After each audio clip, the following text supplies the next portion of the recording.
ಅಂತ ಯಾವುದೇ ಕಾನೂನಲ್ಲೂ ಬರಲಿಲ್ಲ.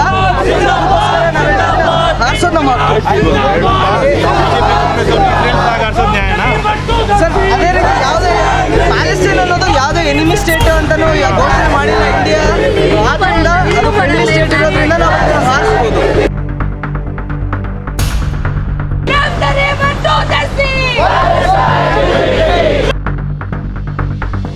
ಇಸ್ರಾಯೇಲ್ ಮತ್ತು ಅಮೆರಿಕ ಜೊತೆಗೆ ಏನೇ ಎಲ್ಲ ಆರ್ಮ್ಸ್ ಇಂಡಸ್ಟ್ರೀಸ್ಗಳ ಆರ್ಮ್ಸ್ ಇಕನಾಮಿಕ್ ಟೈಸ್ಗಳ ಇದ್ದಾವೆ ಅದು ಎಲ್ಲ ಕ್ಯಾನ್ಸಲ್ ಮಾಡಬೇಕು.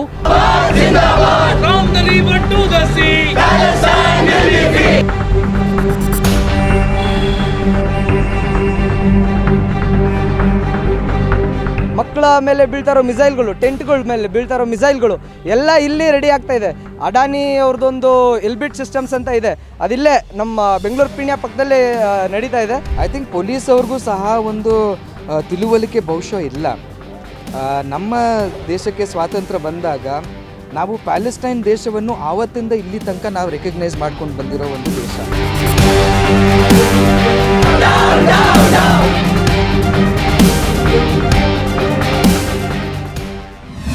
ಜಾನ್ವರಿ 19ಗೆ ಸೀಸ್ ಫೈರ್ ಅಂತ ಆಗಿದೆ ಪ್ಯಾಲೆಸ್ಟೈನಲ್ಲಿ.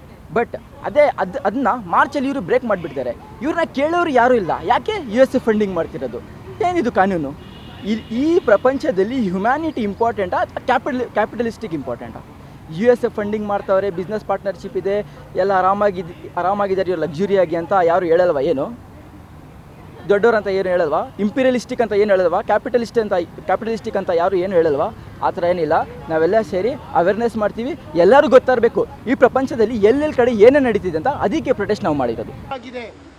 ಈ ಧ್ವಜವನ್ನು ಇಲ್ಲಿ ಯಾರು ಕೂಡ ಎತ್ತಬಾರದು ಎಂಬುದು, ಈ ಧ್ವಜವನ್ನು ಯಾರು ಕೂಡ ಹೇಳಬಾರದು, ಇಲ್ಲಿ ಫಲಸ್ತೀನ್ ಎಂಬ ವಿಷಯವನ್ನು ಹೇಳಬಾರ್ದು. ನಾನು ಕೇಳಲಿಕ್ಕೆ ಬಯಸ್ತಿದ್ದೇನೆ, ನಾಚಿಕೆ ಆಗೋಲ್ಲ ನಿಮಗೆ?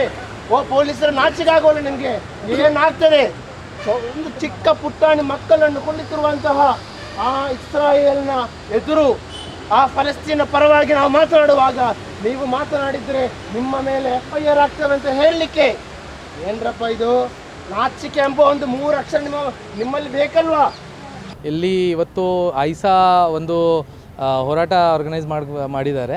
ಅದು ಪ್ಯಾಲೆಸ್ಟೈನಲ್ಲಿ ನಡೀತಿರುವ ನರೆಮೆದ ಇಸ್ರಾಯೇಲ್ ಏನು ಮಾಡ್ತಾ ಇದ್ದಾರೆ ಅದರ ವಿರುದ್ಧ ಒಂದು ಹೋರಾಟ ಇದು. ಟ್ರಂಪ್ ಸರ್ಕಾರ ಹೊಸದಾಗಿ ಏನು ಬಂದಿದ್ದಾನೆ, ಅವರು ಹೇಳಿದರೆ ವಾರ್ ನಿಲ್ಲಿಸ್ತಾರೆ, ಅವರು ಹೇಳಿದರೆ ವಾರ್ ಇನ್ನೂ ಎಸ್ಕಲೇಟ್ ಆಗ್ತಾಯಿದೆ. ಈ ಥರ ಒಂದು ಸಿಚುವೇಶನ್ ಇದೆ. ಅದಕ್ಕೆ ನಮ್ಮ ಡಿಮಾಂಡ್ಸ್ ಏನಿರಬೇಕು ಅಂದರೆ ಇಂಡಿಯನ್ ಸರ್ಕಾರ, ಇಂಡಿಯನ್ ಗೌರ್ಮೆಂಟ್ಗೆ ನಮಗೆ ಹೇಳಬೇಕಾಗಿದೆ, ಇದು ಇನ್ಕ್ಲೂಡಿಂಗ್ ಸೆಂಟ್ರಲ್ ಗೌರ್ಮೆಂಟ್ ಮತ್ತು ಸ್ಟೇಟ್ ಗೌರ್ಮೆಂಟ್, ಇಸ್ರಾಯೇಲ್ ಮತ್ತು ಅಮೆರಿಕ ಜೊತೆಗೆ ಏನೇ ಎಲ್ಲ ಆರ್ಮ್ಸ್ ಇಂಡಸ್ಟ್ರೀಸ್ಗಳ ಆರ್ಮ್ಸ್ ಇಕನಾಮಿಕ್ ಟೈಸ್ಗಳ ಇದ್ದಾವೆ ಅದು ಎಲ್ಲ ಕ್ಯಾನ್ಸಲ್ ಮಾಡಬೇಕು.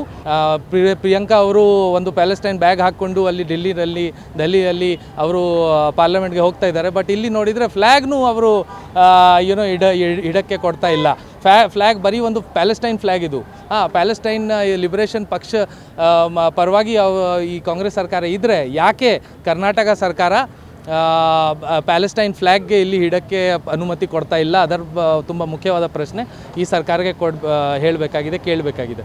ಇಷ್ಟೇ ಹೇಳ್ತೀನಿ. ಆರ್ಗ್ಯುಮೆಂಟ್ ಅದೇ ಅಷ್ಟೇ.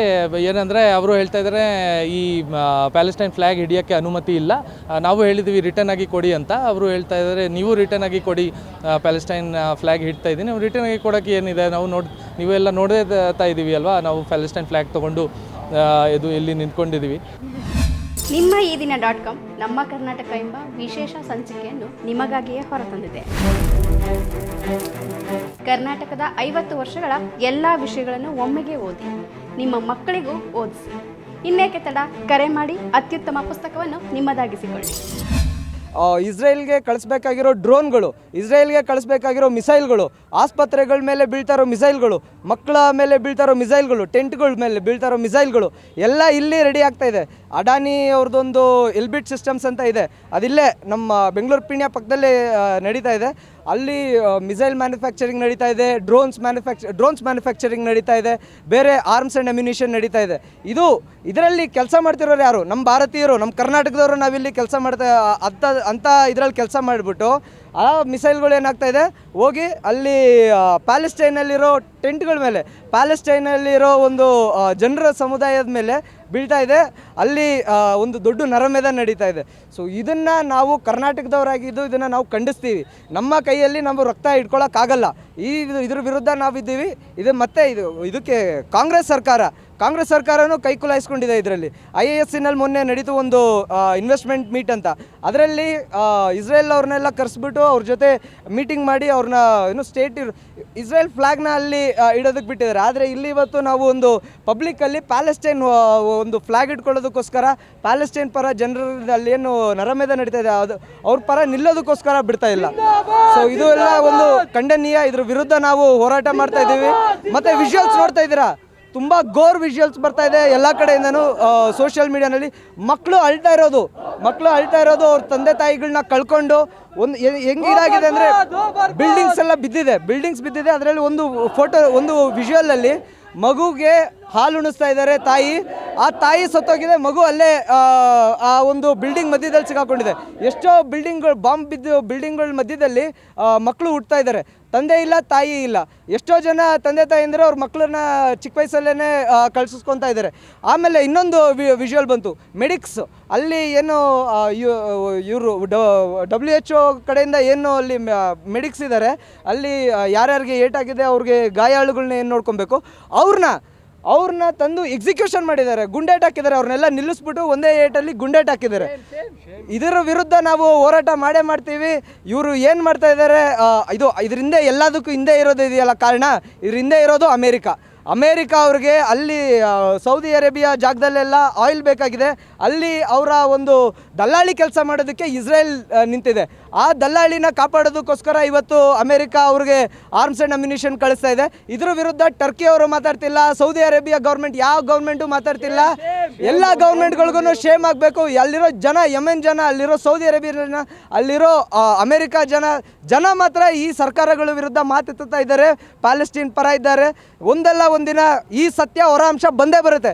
ಇವತ್ತಲ್ಲ ನಾಳೆ, 10 ವರ್ಷ, 20 ವರ್ಷ, 30 ವರ್ಷ ಆದಮೇಲೆ ಯಾವ ರೀತಿ ನಾಜಿ ಜರ್ಮನಿನ ಇವತ್ತು ನಾವು ನೋಡಿ ಚೀ ಅಂತ ಕ್ಯಾಕರಿಸಿ ಉಗಿದ್ದೀವಿ, ಅದೇ ರೀತಿ ಇಸ್ರೇಲನ್ನು ನಾವು ಉಗಿತೀವಿ, ಅದೇ ರೀತಿ ಅಮೇರಿಕಾನು ಸಹ ಉಗಿತೀವಿ. ಅದೇ ರೀತಿ ಈ ಎಲ್ಲ ಸರ್ಕಾರಗಳು ಏನಿದಾವಲ್ಲ ಇವೆಲ್ಲನೂ ಕೈ ಜೋಡಿಸ್ಕೊಂಡಿದ್ದೇವೆ. ಎಲ್ಲದನ್ನೂ ಒಂದಲ್ಲ ಒಂದಿನ ನಾವು ಇತಿಹಾಸದಲ್ಲಿ ಉಗಿತೀವಿ. ಇನ್ಕಿಲಾಬ್ ಜಿಂದಾಬಾದ್. ಇವತ್ತು ಆಲ್ ಇಂಡಿಯಾ ಸ್ಟೂಡೆಂಟ್ಸ್ ಅಸೋಸಿಯೇಷನ್ ಐಸಾದಿಂದ ವಿದ್ಯಾರ್ಥಿ ಸಂಘಟನೆಯಿಂದ ಈ ಒಂದು ಹೋರಾಟ ನಡೀತಾ ಇದೆ. ತುಂಬ ದಿನ ಆದಮೇಲೆ ಬೆಂಗಳೂರಲ್ಲಿ ಪ್ಯಾಲೆಸ್ಟೈನಿನ ಒಂದು ಬೆಂಬಲಕ್ಕಾಗಿ ಒಂದು ಹೋರಾಟನ ನಾವು ನೋಡ್ತಾ ಇದ್ದೀವಿ. ಇದು ಭಾರಿ ಒಂದು ದುಃಖದ ಒಂದು ಪರಿಸ್ಥಿತಿ.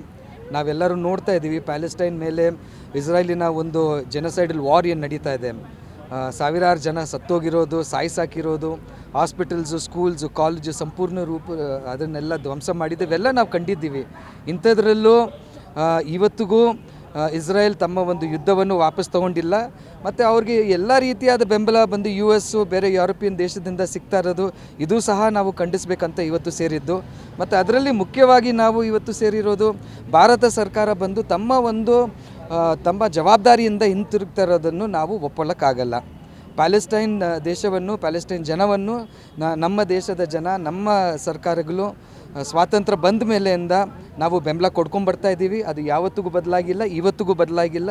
ಸೊ ಇವತ್ತಿಗೆ ಅವ್ರ ಮೇಲೆ ಈ ಥರ ಒಂದು ಯುದ್ಧ ನಡೀತಿದ್ದ ಒಂದು ಸಂದರ್ಭದಲ್ಲಿ ಮೋದಿ ಸರ್ಕಾರ ಬಂದು ಬರೀ ಒಂದು ಸೈಡಲ್ಲಿ ನಿಂತ್ಕೊಂಡು ಮಾತಾಡೋದು ನಮ್ಗೆ ಇಷ್ಟ ಆಗಲ್ಲ. ಭಾರತ ಸರ್ಕಾರ ಎಲ್ಲ ರೀತಿಯಾದ ಒಂದು ಸಂಬಂಧಗಳು ಇಸ್ರಾಯೇಲ್ ರಾಜ್ಯದ ಜೊತೆಗೆ ಬಿಡಬೇಕಂತ ಆ ಒಂದು ಬೇಡಿಕೆ ಇಟ್ಕೊಂಡು ಸಹ ಇವತ್ತು ನಾವು ಹೋರಾಟ ಮಾಡ್ತಾ ಇರೋದು.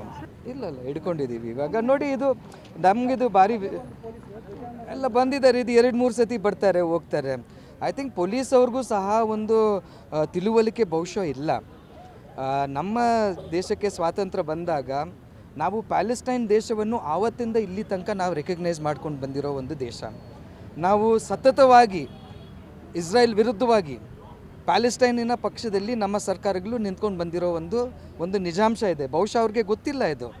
ಸೊ ಇಸ್ರಾಯೇಲಿನ ಒಂದು ಧ್ವಜ ಇವತ್ತು ಅವ್ರ ಮೇಲೆ ಈ ರೀತಿಯಾದ ಒಂದು ಯುದ್ಧ ನಡೀತಿದ್ದಾಗ ಅವರ ಬೆಂಬಲದಲ್ಲಿ ನಾವು ನಿಂತ್ಕೋಬೇಕು. ಅವ್ರ ಧ್ವಜ ಇಟ್ಕೊಳ್ಳೋದ್ರಲ್ಲಿ ಏನು ಕಷ್ಟ ಇರಬಾರ್ದು. ಇದೇ ಬೆಂಗಳೂರಲ್ಲಿ ಇಸ್ರಾಯೇಲ್ ಪಕ್ಷದಲ್ಲಿ ಒಂದಿಷ್ಟು ಹೋರಾಟಗಳು ನಡೆದಿದೆ. ಇಸ್ರಾಯೇಲ್ ಧ್ವಜ ಇಟ್ಕೊಂಡು ಒಂದಿಷ್ಟು ಮೆರವಣಿಗೆಗಳಾಗಿದ್ದು ನಾವು ನೋಡಿದ್ದೀವಿ.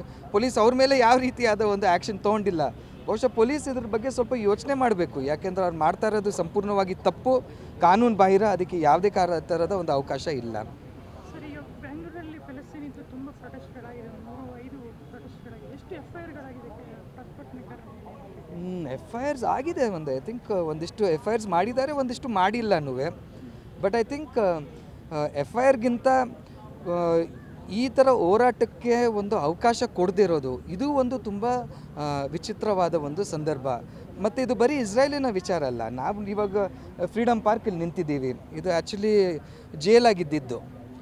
ಇವತ್ತು ಕರ್ನಾಟಕ ಬೆಂಗಳೂರಲ್ಲಿ ಯಾವ ಮಟ್ಟಕ್ಕೆ ಒಂದು ನಮ್ಮ ಅಭಿವ್ಯಕ್ತಿಯ ಸ್ವಾತಂತ್ರ್ಯ ನಮ್ಮಿಂದ ಕುಸಿದೋಗಿದೆ ಅಂದರೆ, ನಾವು ಏನಾದರೂ ಹೋರಾಟ ಮಾಡಬೇಕಂದ್ರೆ ಬರೀ ಫ್ರೀಡಮ್ ಪಾರ್ಕಲ್ಲಿ ಮಾಡಬೇಕಂತ ಇವತ್ತು ರಾಜ್ಯ ಸರ್ಕಾರ ಮಾತಾಡ್ತಿದ್ದಾರೆ, ಪೊಲೀಸವ್ರು ಮಾತಾಡ್ತಿದ್ದಾರೆ. ಎಲ್ಲರಿಗಿಂತ ದೊಡ್ಡದಾದ ಒಂದು ದುರಂತ ಅದಂತ ನನಗನ್ಸುತ್ತೆ. FIR ಬರುತ್ತೆ ಹೋಗುತ್ತೆ, ಅದು ನೀವು ಚಾಲೆಂಜ್ ಮಾಡ್ತೀರಿ, ಅವೆಲ್ಲ ಮಾಡ್ಬೋದು. ಬಟ್ ಹೋರಾಟನ ನೀವು ಮಾಡೋಂಗಿಲ್ಲ. ಹೋರಾಟ ಮಾಡಬೇಕಂದ್ರೆ ಇದೇ ಜಾಗದಲ್ಲೇ ಮಾಡಬೇಕು, ನಾವೆಲ್ಲೋ ಟೈಮ್ಗೆ ಮಾಡಬೇಕು. ಇದ್ದಿದೆಯಲ್ಲ, ಇದು ಸಂವಿಧಾನಕ್ಕೆ ಸಂಪೂರ್ಣವಾದ ವಿರೋಧವಾದ ಒಂದು ಧೋರಣೆ ಬೆಂಗಳೂರಲ್ಲಿ ನಡೀತಾ ಇರೋದನ್ನು ನಾವು ಕಾಣ್ತಾ ಇರೋದು. ಮತ್ತಷ್ಟು ವಿಶೇಷ ವಿಡಿಯೋಗಳನ್ನು ನೋಡಲು ಮತ್ತು ಹೊಸ ವಿಡಿಯೋಗಳ ಬಗ್ಗೆ ತಿಳಿಯಲು ಈ ದಿನ .com ಯೂಟ್ಯೂಬ್ ಚಾನೆಲ್ ಸಬ್ಸ್ಕ್ರೈಬ್ ಮಾಡಿ ಮತ್ತು ಬೆಲ್ ಐಕಾನ್ ಕ್ಲಿಕ್ ಮಾಡಿ.